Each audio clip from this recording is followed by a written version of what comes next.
We're talking with Alireza Jafarzadeh, Deputy Director of the National Council of Resistance of Iran here in Washington. And Alireza, there is a very interesting photograph or image behind you. Would you explain what that image is? Yes, good day, JJ, and great to be with you again. The picture behind me is actually an exhibition of right in front of the Capitol in the National Mall. It consists of pictures of those who have been killed by the Iran regime since September of 2022, including these two pictures that you see that were hanged after they were arrested during the protests, only days after they were arrested. One of them was killed, 6 days ago, Mohsen Shekari, and the other one was killed yesterday by hanging in the city of Mashhad. These are the heroes of the protests. They were the ones who dared to raise their voice, to confront the Revolutionary Guards, to defend the population. They were very popular among their own, neighborhoods, and people are treating them as heroes. And then you can see the pictures behind that of all the other people who have been killed since 1981. There are thousands of the pictures here. You may know just in the summer of 1988, as many as 30,000 political prisoners were murdered by the Iranian regime because they believed in freedom. 90% of those who were killed in summer of 88 belonged to the main Iranian opposition movement known as the Mujahideen Khalq, or the MEK, but also it includes pictures of those who have been killed before that. It shows, it's a really chilling scene of showing the reality of Iran today. On the one hand, you have the cruelty and the barbarism of a regime that knows nothing but killing to stay in power. And then on the other side, you see the bravery, the resistance, and a unified voice that is daring to challenge the Ayatollahs. Let me jump in here. Let me stop you here. I need to ask some questions. Let me jump in. We're short on time today. Why do you believe the regime is doing this? Why are they killing these people? Why are they hanging these people? What's the message behind this? Well, the message is absolute desperation because, since 89 days ago, a nationwide protest has been reignited all over the country in over 280 cities in all 31 provinces of Iran. Everything the regime has done has been unsuccessful in putting down the uprising, the protests. And the reason for it is that there is a deep-rooted divide that was built over the past 40 years between the people and the regime. The regime, they wants to suppress the population, suppress their voice. Okay. And the people want freedom. They want their country back. They want their religion back. They want their rights back. And what they're doing, because they weren't successful, they started hanging those who were arrested during the protests. And they started this week, and 2 of them have already been hanged. But it has had no real impact on the population. The protests continue, including today. Okay, so I understand. Correct me if I'm wrong, that there is a young soccer player on Iran's national team that is now on this list to be hanged. Is that accurate? And who is this person? Well, there are a number of athletes who have been arrested by the Iran regime because they raised their voice against the Iran regime, including some soccer players. This player is called Nasr Azadani, who was a prominent player in a major club, and he was also invited to play for the national team. But he was, very vocal. He participated in the demonstrations. He defended his own, population, and there are a number of others who were jailed. Some of them were released. Some more people were arrested.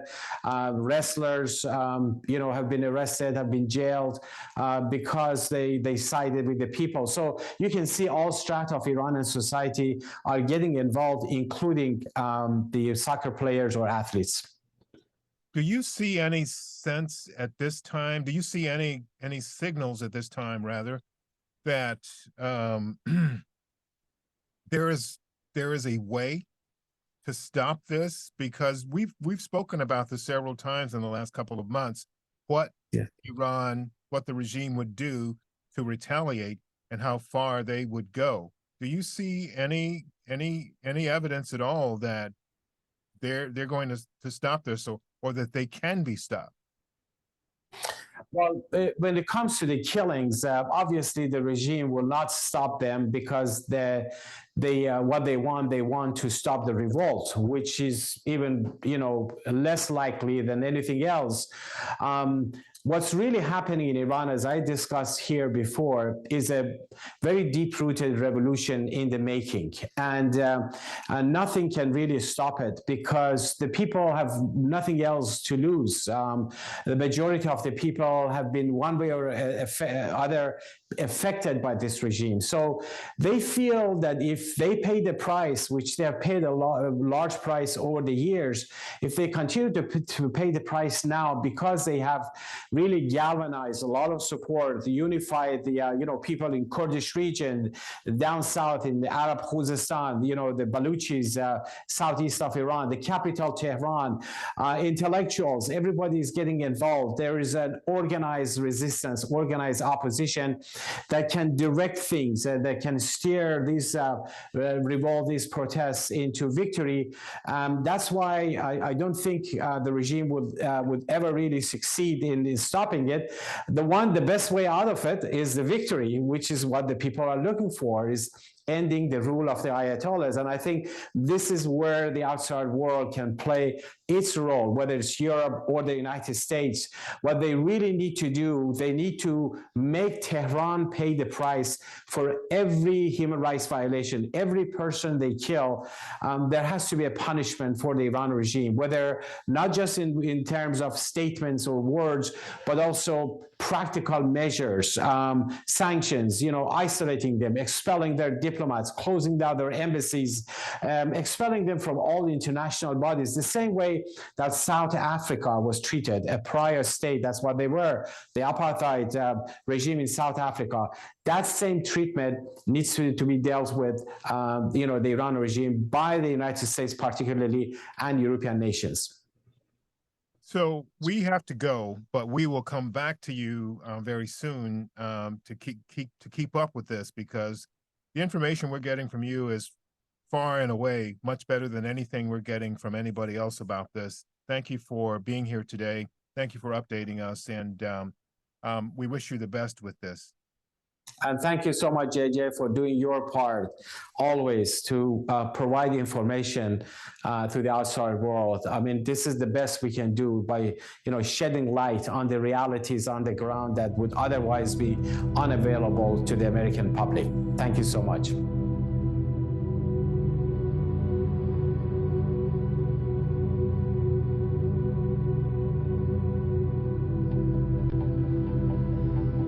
It is a pleasure to have the opportunity to talk to you about this. This is a really big deal. This is the U.S. Africa Leadership Summit. Tell us what this is about briefly. Sure, and thanks so much for having me. What this summit is about underscoring the value the U.S.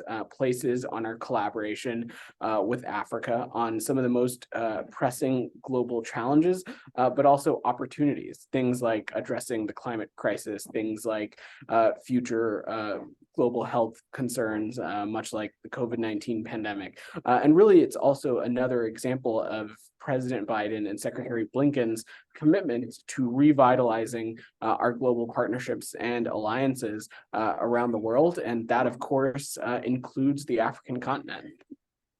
So what are we expecting to happen during this summit? I think it's a 3-day deal?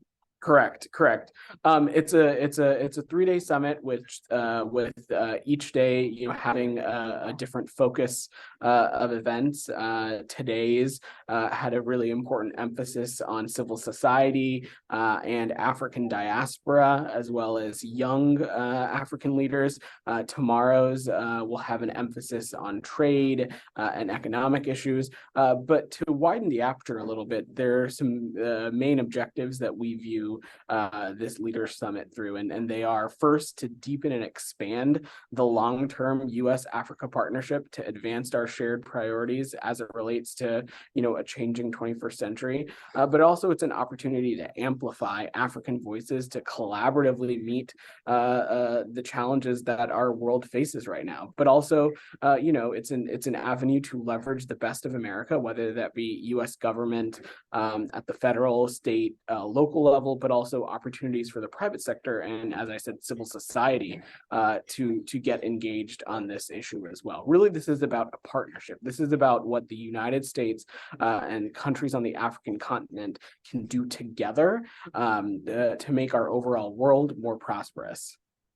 Vedant, despite your youthful look, you've been around for a while, and you've been in this administration and the one before the Obama administration. I believe you served some time in that administration as well.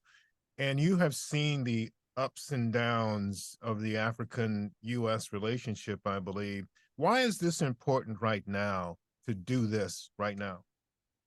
I actually didn't serve in the Obama administration, but that does not change my answer. And I think what the big takeaway here is that when President Biden came into office, one of the first things he tasked Secretary Blinken to do was to rebuild, reinvigorate, and revitalize our alliances and partnerships around the world. And that is incredibly true as it relates to the African continent as well.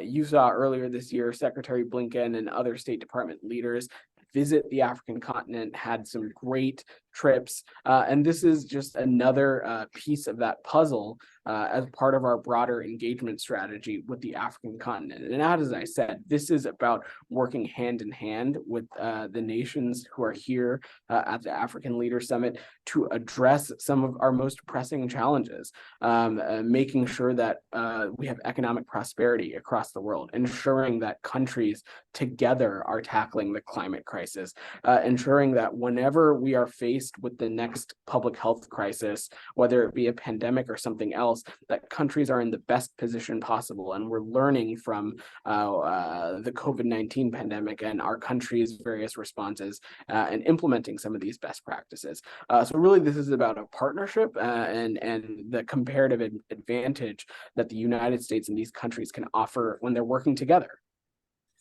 Yeah, forgive me for making that mistake. That's, I guess, what happens when you get older. And No, that's okay. I'm not going to throw it off on that. But at any rate, I'm glad you're here now. I'm glad you're doing what you're doing now. How did the invitees, how were they chosen? How did you decide who you would invite to this? So there was a specific set of criteria that we laid out when planning the African Leaders Summit. And I believe the criteria was countries that were in good standing with the African Union and countries that the United States exchanges ambassadors with. And so what we're really pleased, though, is that every country that was invited, all 48 of them, I believe, have delegations here who are present and will be taking part of this historic multi-day summit. How is this event going to, I guess, smooth the way or prepare the way for the president and your colleagues at the State Department as you continue to try to move closer relationship-wise with these African countries to bring them into the arena that you want them to be in terms of U.S. values and goals, and working with them in terms of theirs when it comes to all of these important elements? How is this summit going to pave the way for that? What does it do to help you get there? Look, this summit is rooted in the idea that Africa is a key geopolitical player, and it is one that is not only shaping our current present, but it's also one that's going to shape our future. And at the end of this, what we hope to do is continue to work in partnership and advance our shared interests at the summit and continue to take steps to build on a U.S.-African partnership that is indicative of the 21st century. Now, I don't want to get ahead of the next 2 days of the summit, but I'm sure that both the White House and National Security Council and the State Department will have a lot of important things to talk about. And really, this is something that did not necessarily start today, and it doesn't stop on Thursday. This is gonna this engagement is gonna be ongoing, and that's why you saw the White House appoint a special envoy as it relates to the African Leaders Summit, Johnny Carson, to continue this work and to ensure that the action items and the metrics that the delegations decide on this week, that work can continue. When this is over, the last day and the last speech is given, the last remarks are given, and essentially this is gavelled or essentially ended, however it happens. What is going to be the measure of success? You know, the best way to look at it is that this is about what we can do with African nations, and that is going to be the ultimate outcome. We are committed, the US government and the Biden administration is committed to expanding and modernizing our partnerships in Africa and working together to find innovative solutions to new and longstanding challenges, and harnessing the best of both continents and investing in long-term sources of strength. This is about, and the United States is going to focus on what we can do with these countries. Over the course of this administration, we have tried to be very clear about, it is not about other countries' foreign relations with other countries. It has always been about the U.S. has just been focused on, what can a partnership provide and what's the comparative advantage when countries work together hand in hand. Okay. Vedant Patel, Deputy Spokesperson for the State Department, thank you for taking time to talk with us. Is there anything that I haven't asked you about that you think is important to share before you go about this summit? No, I think you covered it all. Well, thank you again. Appreciate the opportunity to talk to you today. Appreciate it. Thanks for having me.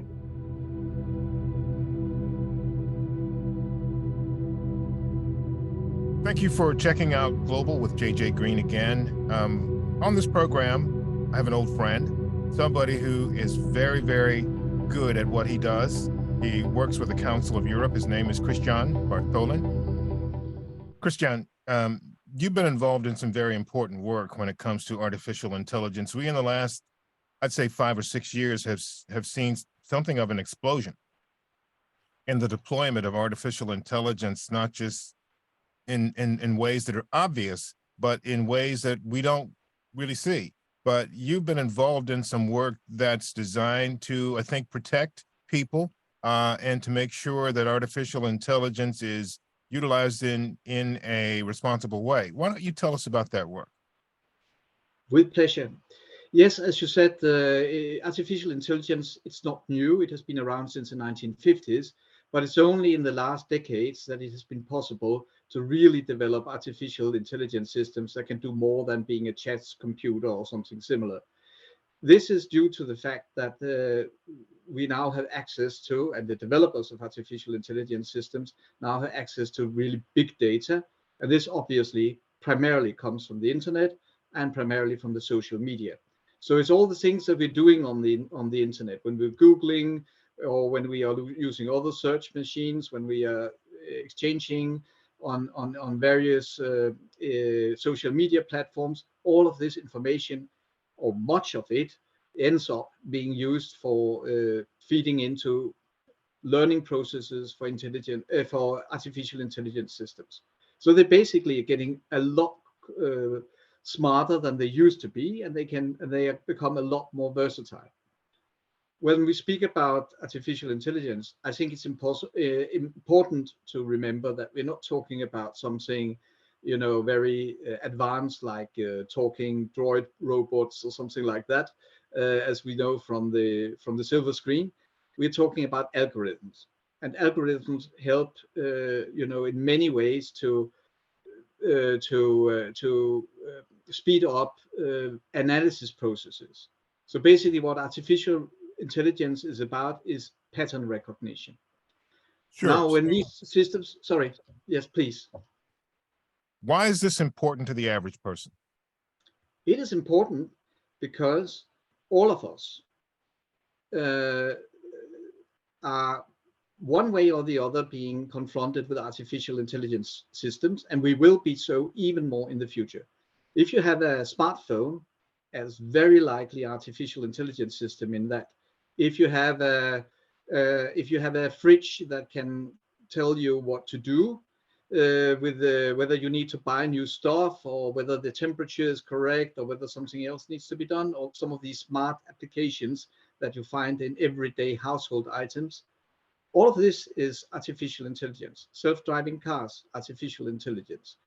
When you go on Google and you look for instance, or another search machine, and you look for something, it will register your preferences and it will try to find something for you that it thinks fits you. This is done by an artificial intelligence system. Now, artificial intelligence systems are also being used for other purposes, such as surveillance. And there are some states around the world, I will not mention the names here, but there are some states around the world that take a very sinister approach to how they can use artificial intelligence systems, basically to suppress their own citizens. And this is something that we in the Council of Europe are very concerned about. And we would like to make sure that we create an international legal framework, hopefully with a global reach, that can actually send the signal this is not acceptable and create a level legal playing field in that. Kristian, give us an example of how this sinister surveillance can be used and is harmful to people. I can give you the most obvious example is if you combine an AI system with facial recognition in a surveillance system. So you have a CCTV system, for instance, in a city, and you have this a combination of systems run by an AI system. You can not only identify each person who is in the street, you can also find out everything about that person that is registered with the authorities in a very, very short time, basically in seconds. That makes it possible for you to see who this person is meeting with, what he or she is doing, maybe crossing for red light, maybe talking to someone that the person shouldn't be talking to. And you can maybe even, if the surveillance system is well enough developed, listen in on parts or the whole of the conversation that a person may have in the street with someone. You will be able to immediately identify the interlocutor. And you can see the purpose is, at the end of the day, big brother's watching you. So as you said earlier, this kind of technology has been around since the 50s, and it's gotten better. The evolution of this technology has brought us to a place where it's pretty dangerous, because it could certainly be in the hands of people and organizations that should not have it. And there's also arguably the possibility that there is just too much capability built into some of the AI that's out there. But governments have seemingly had this capability for a while, at least when you look at the Bond movies and you look at some of the movies on television. You know, it seems to suggest that this is possible. Some of it is creative license, wishful thinking, but I'm assuming that there's a fair amount of this that's already been available by governments, and this is a part of the reason why your work is so important. Is that right? You are absolutely right. I mean, a lot of the stuff that you see in the movies is probably a bit more, let's say, on the poetic license side, but there is a basic truth behind it, which is that such systems do exist. They may not be quite as fancy as we imagine, but they do exist, and they can be further developed. And this is why I think it's very important that we have in place, let's say, a framework of rules that provides the necessary, absolutely necessary protection of our basic human rights and freedoms, and which also makes sure that such systems are not directly or indirectly used to undermine democratic processes, for instance. Because in my example from before, I mentioned the surveillance in the street. Now imagine that you use this for a demonstration. How many people will be willing to turn up? So you basically you are undercutting normal democratic processes, freedom of assembly, freedom of speech. And of course, these systems can also be used extremely effectively to survey traffic on the internet. So whenever you're talking to someone, they'll find out. Yeah, that's a real problem because you can't see this AI at work. I mean, you might be able to spot a camera on a street, but you really can't tell when you're on the internet and something like this is at play. So what kind of thing can the average person do to protect themselves? I'm sure this is something you're studying and looking at. Actually, when it comes to these AI systems that are there for surveillance purposes, you can do very little. And this is why I think what is necessary is to have instead some kind of governmental control and some kind of watchdog that is ensuring that it's not being abused. The capability is not being abused. Okay. I would also like to say, before we go too much into all the sinister applications of AI, that there are of course also very many extremely good applications.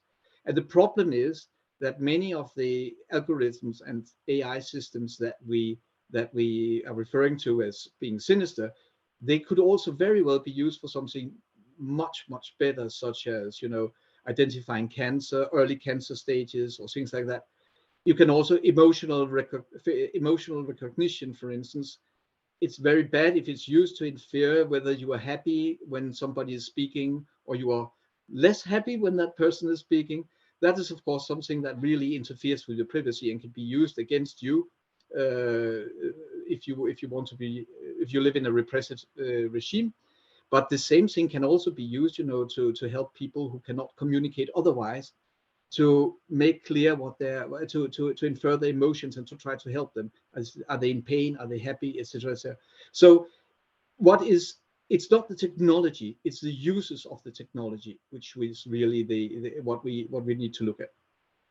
Final thing, Kristian, what is it that you and your unit, your group and your partners around the world, what is your primary mission and objective when it comes to the work that you're doing? I know that you've said that you want to sort of put in place a structure, a legal structure, an international legal structure, but how are you going about that?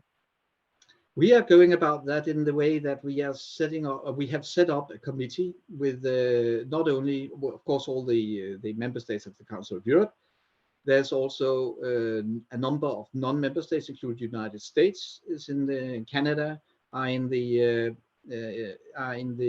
this group, and this committee, which I have the honor of being the secretary to, has been charged by our Committee of Ministers, so the Ministers of Foreign Affairs of the Council of Europe member states, to come up with a convention, and with a very short deadline, actually more or less the end of next year, which should have an international global reach, not just European, but global reach, and which should be set out the basic principles for that should govern design, development, and use of AI systems. So to ensure that that this happens in conformity with international human rights and rule of law principles. Thank you. So this is what we're doing. We're talking with Kristian Bartolin. He's the head of digital development, the unit at the Council of Europe, and he's done some other really great work over the years, but we will perhaps talk about some of that the next time we meet up. But Kristian, thank you again. JJ, thank you for having me. Always a pleasure.